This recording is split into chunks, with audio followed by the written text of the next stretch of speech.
Go to Access Management, Lift Groups. Click on the green Add button.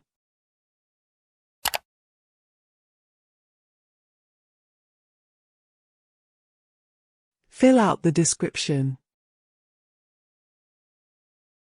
Then select desired controller, which on the lift mode. Now select the desired floor for this lift group. Then click the green Save and Close button.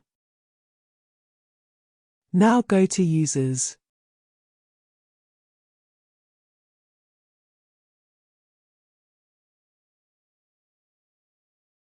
Click on the green Edit User button. Go to Lift Access Group under Access Privileges tab. Change the access into desired lift groups.